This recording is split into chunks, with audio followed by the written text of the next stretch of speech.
El día en que descubrí su doble vida comenzó con una bolsa de naranjas en la nevera. No es el comienzo más dramático, lo sé, pero para nosotros, después de 25 años de matrimonio, las bolsas de la compra siempre han sido una especie de indicador. ¿Quién se ocupa hoy de la casa? ¿Quién ha comprado? ¿Qué ha pasado desapercibido? Cogí una naranja, fruncí la nariz por el olor ácido y vi entre las servilletas una pequeña nota con el nombre Elena Umito y un número de teléfono y la dirección de un hotel en otra ciudad. En ese momento, todavía pensaba que era un folleto publicitario de alguien. Luego vi en el cajón de los cubiertos su viejo cuaderno, donde había anotaciones cuidadosas. Fechas, números de vuelos, números de hoteles, marcas de tarde-mañana, pequeños corazones e iniciales E. Los corazones no eran para mí, y eso era lo peor. No lo cuento para escandalizar, sino porque sé que los primeros segundos tras descubrir la verdad no se parecen en nada a lo que se ve en los libros. No es una explosión, sino una serie interminable de cortes muy pequeños y muy afilados. Intentas recomponerte, piensas que quizás sea un error, que quizás sea solo una nota de una amiga, pero cada detalle se suma al cuadro, y el cuadro no calla. Me llamo Alexei, tengo poco más de 60 años, tenemos 2 hijos adultos y una casa en las afueras, donde cortan el césped los martes. Marina y yo nos conocimos en tercer curso de la universidad. Ella estudiaba filología y yo economía. Éramos jóvenes, despreocupados, y creíamos saber cómo sería nuestra vida. 2 hijos, un trabajo estable, una casa de campo junto al lago y el eterno nosotros. Yo trabajaba mucho. En mi mundo de logros y horarios, la familia era lo que me hacía volver a casa. Marina era mi hogar, su risa, su orden, su capacidad para convertir la sopa habitual del domingo en una fiesta. Recuerdo que en los primeros años teníamos largas noches de conversación, planeábamos viajes por Europa, discutíamos sobre la seguridad de los depósitos y escribíamos en servilletas los proyectos de nuestros hijos. Éramos un equipo, al menos eso parecía. Luego, los niños crecieron, se fueron a estudiar, empezaron a venir menos a casa. Los proyectos en el trabajo exigían cada vez más atención. Noté pequeños cambios en ella. Empezó a volver más tarde de las clases de la escuela de arte. Pintaba, era su pequeño escape de la rutina. Se llevaba más a menudo el teléfono al baño. A veces volvía de un viaje por trabajo, cansada y distraída. Pero en esos momentos le compraba pequeñas cosas. Una bufanda, un cuaderno nuevo, unas zapatillas de seda. Pensaba que era una muestra de atención. Pensaba que la conocía. Cuando vi la nota y el cuaderno, no recordé inmediatamente todos los momentos dispersos. Simplemente me senté a la mesa de la cocina y abrí el cuaderno al azar. Allí, entre la lista de la compra y las recetas de adobos, había anotaciones. Marzo, 3 días, Hotel San Martín, viene. Junio, conciertos, no vino, lloré por la noche. No podía obligarme a seguir leyendo, pero mis ojos se deslizaban por las líneas como si tuvieran voluntad propia. Luego revisé su bolso. Sé que es imperdonable, pero fue el primer impulso que no pude controlar. Había un segundo teléfono. No estaba cargado y estaba escondido debajo de una servilleta arrugada. En la pantalla había una breve grabación. Elena, acabo de llegar, te quiero. La grabación estaba hecha con su voz, suave, y no tenía ese tono jocoso al que estaba acostumbrado. Era cálida, íntima, y comprendí que no era casualidad. Recuerdo 2 cosas de aquella noche. La primera, cómo nos sentamos uno frente al otro, y le puse delante el segundo teléfono como si fuera un documento delictivo que requería su firma. La segunda, la reacción de Marina. No se negó, no intentó demostrar con vehemencia que se trataba de un error. Suspiró profundamente, como si estuviera esperando que llegara ese momento, y entonces, por primera vez, vi en sus ojos no miedo, sino alivio. Lo has encontrado, dijo en voz baja. No estaba preparado para cómo el dolor desnuda el cuerpo. Quería gritar, acusar, exigir explicaciones, pero las palabras eran piedras sin filo. Le pregunté cuánto tiempo. Ella dijo un número que no podía entender. 18 años. 18. Casi toda nuestra vida adulta. Su historia no comenzó con una infidelidad por diversión, eso era indiscutible. Comenzó con el vacío, con un alejamiento gradual el uno del otro. Después del nacimiento de su segundo hijo, Marina comenzó a sentir que no era tanto una esposa como una madre, una organizadora, la responsable del ambiente familiar. Me alegraba que lo tuviera todo bajo control. No me di cuenta de que su mundo se había reducido a una lista de tareas domésticas y horarios de los niños. Y entonces, un día, conoció a Elena en una exposición, la misma Elena Imstow que tenía anotada en su libreta. Elena vivía en otra ciudad, venía raramente, pero cada visita era como un destello de luz. Conversaciones hasta la mañana, risas, esos raros momentos en los que Marina podía no ser la madre o la esposa de nadie, sino simplemente ella misma. No cruzaron la línea de inmediato, pero la intimidad surgió rápidamente, como suele ocurrir.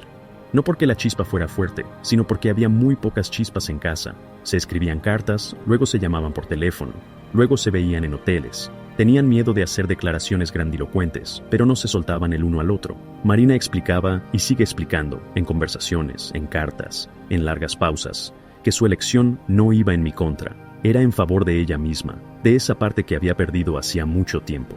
Esa noche hubo una pelea, no ruidosa, más bien una explosión de reproches y silencios engañosos. Gritaba, vociferaba las viejas palabras que había guardado dentro de mí. ¿Por qué no dijiste nada? ¿Por qué no me lo contaste? ¿Por qué me enteré así? Ella lloraba, me pedía perdón, pero no porque fuera culpable. Me pedía que entendiera que su vida no solo era doble, sino que también estaba dividida entre el deber y lo que alimentaba su alma. Después de eso comenzó la pesadilla de los trámites oficiales. Los niños no se enteraron de inmediato. Decidimos primero resolverlo nosotros mismos. Ese fue otro error. Los niños mayores, que regresan a casa durante las vacaciones, perciben la tensión de todos modos. Masha, nuestra hija, irrumpió en casa el 1 de septiembre con el proverbio «La verdad siempre sale a la luz», porque las redes sociales y los amigos ya lo habían susurrado. Sasha, nuestro hijo, se quedó callado y se sumergió en el trabajo. Las conversaciones con ellos fueron dolorosas. Unos preguntaban ¿por qué?, otros ¿cómo seguiremos adelante?, y otros buscaban culpables. Intentamos acudir a un terapeuta familiar. Allí, Marina contó todo en voz alta por primera vez. Cómo le da miedo admitir que ama a una mujer, cómo le da miedo destruir la familia, cómo le daba miedo perder el respeto de sus hijos. Su voz temblaba, pero en el fondo había madurez, no una pasión descontrolada, sino la dolorosa conciencia de que no se puede vivir con honestidad si eso mata a los demás. Durante mucho tiempo no supe quién ser. Dentro de mí había tantos sentimientos: celos, amargura, resentimiento, vergüenza ante mí mismo, que no podía decidir qué hacer. Me recordaba a mí mismo en mi juventud. Tal vez no era perfecto. Sí, una vez tuve una breve aventura, hace 2 años, que Marina y yo discutimos y que, según lo acordamos, quedó en algo que se perdonó. No es una excusa, es un hecho. La ironía es que ambos tuvimos un desliz. Éramos parecidos y diferentes al mismo tiempo. Yo buscaba confirmaciones externas de mi propia importancia. Ella, una conexión espiritual profunda. Al principio pensé en vengarme, pero pronto comprendí que la venganza solo me rebajaría a su nivel. No recuperaría lo perdido ni sanaría nada. Luego hubo un periodo en el que solo quería irme. Recogí mis cosas, intenté alquilar un apartamento en otra ciudad. Pero cada vez que abría la puerta y me disponía a salir, me parecía que no huía de ella, sino de la vida que habíamos construido juntos. Quedarme parecía una tortura. Marcharme, una traición. Tras meses de discusiones, noches sin dormir y visitas al terapeuta, llegamos a una decisión. Necesitábamos un descanso. No era un divorcio, ni el punto final de una novela. Era una separación temporal para que cada uno pudiera comprender quién era ahora y qué quería. Marina se mudó a la ciudad donde vivía Elena, primero por un par de semanas, luego por meses. Yo me quedé en casa. Decidimos que la casa sería nuestro objeto neutral, un lugar al que podríamos volver o no. Acordamos ser sinceros, nada de mentiras. Parecía infantil y enorme al mismo tiempo. Lo más difícil era ver su felicidad, que no estaba destinada a mí. Llamaba los fines de semana y me contaba sus paseos por el antiguo paseo marítimo, la música que escuchaba con Elena. Era humillante ver cómo se le iluminaban los ojos cuando hablaba de esas pequeñas cosas que antes me contaba a mí. Pero en algún momento dejé de exigir el escenario, o ella o yo, y, en su lugar, empecé a estudiar quién era yo sin su sombra. Empecé a ir al viejo taller de carpintería que había montado en el garaje después de dejar el mundo de las acciones. Al principio era un intento de mantener las manos ocupadas, la cepilladora, el formón, el olor a serrín. Todas esas cosas me parecían terrenales y útiles. Por las noches le escribía cartas a Marina que nunca envié. Eran peticiones, acusaciones, recuerdos. Intentaba vivir el dolor no a través de las palabras, sino a través de las acciones. Hacía una silla que nunca se unificó en una forma hasta que aprendí a no apresurarme. Pasó 1 año y medio. Durante ese tiempo, muchas cosas cambiaron. Nuestros hijos encontraron sus respuestas. Masha se mudó a San Francisco, donde comenzó una nueva vida. Sasha se casó y organizamos una tranquila fiesta familiar en la que hablamos, sonreímos y nos abrazamos. Marina y yo nos veíamos de vez en cuando, al principio a través de intermediarios, luego tomando una taza de té en una vieja cafetería donde nadie hacía preguntas innecesarias.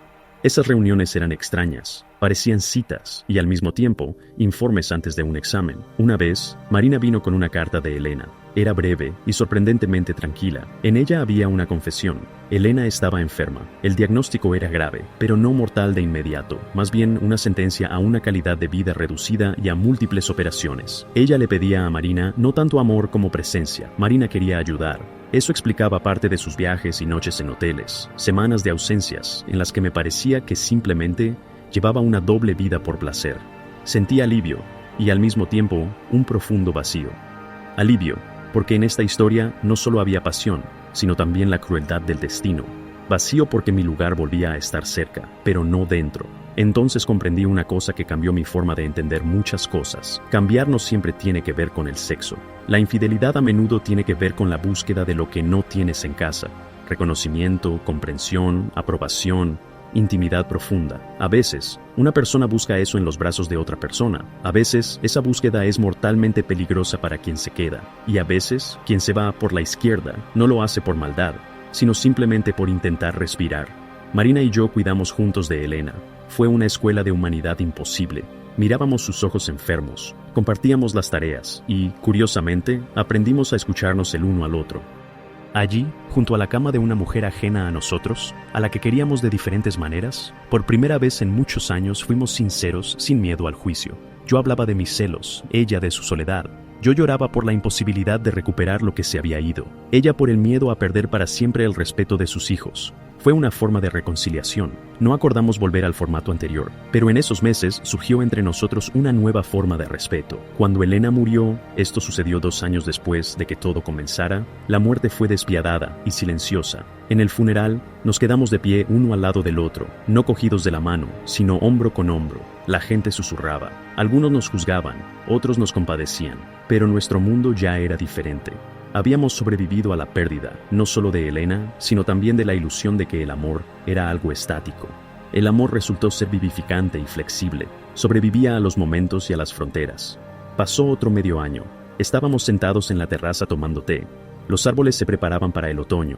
Miré a Marina y comprendí que la amaba de otra manera. No como la dueña de mi vida, no como una mujer a la que podía controlar, sino como una persona con la que compartíamos una historia común, y eso ya era una responsabilidad.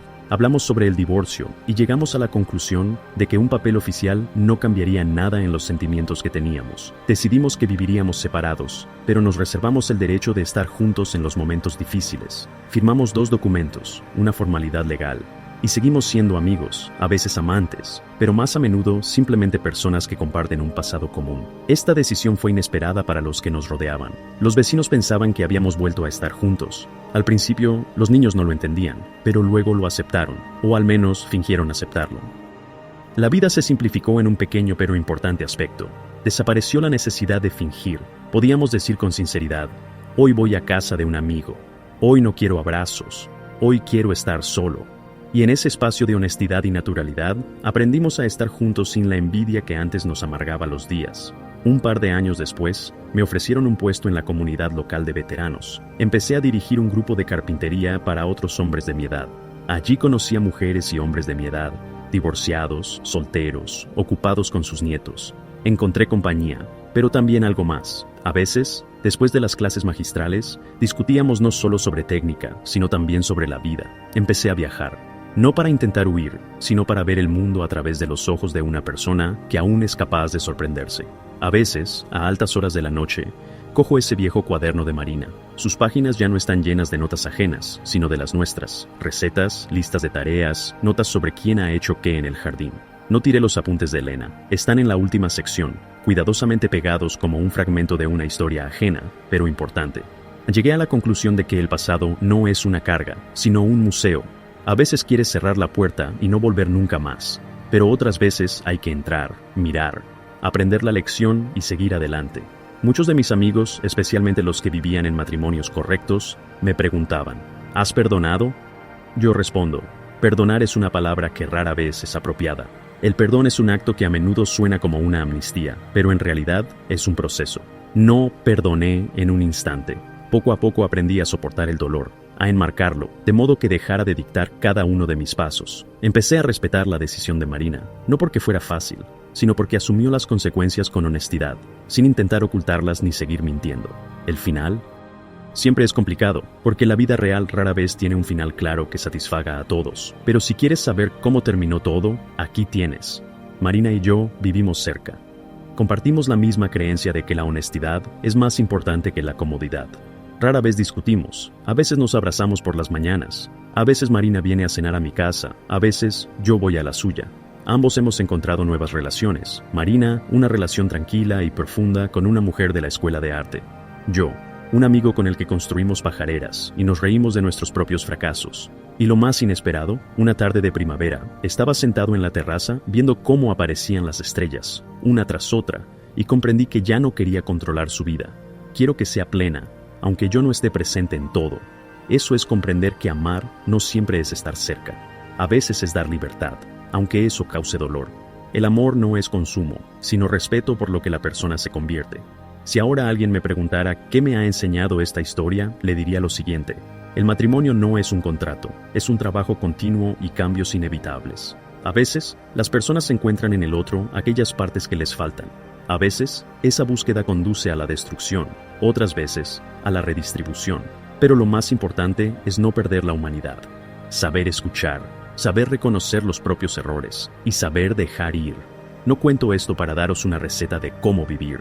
Lo cuento porque es mi vida, y si hay alguien que ahora mismo está sentado con un billete igual de pequeño en las manos y tiene miedo de mirar más allá, le diré una cosa: la verdad rara vez viene acompañada de regalos, pero sin ella es imposible construir algo real. Y a veces la vida real no es lo que pensábamos a los 20, sino lo que hemos sabido aceptar a los 60. El final de esta historia no es un libro con una moraleja bien definida, es una puerta abierta.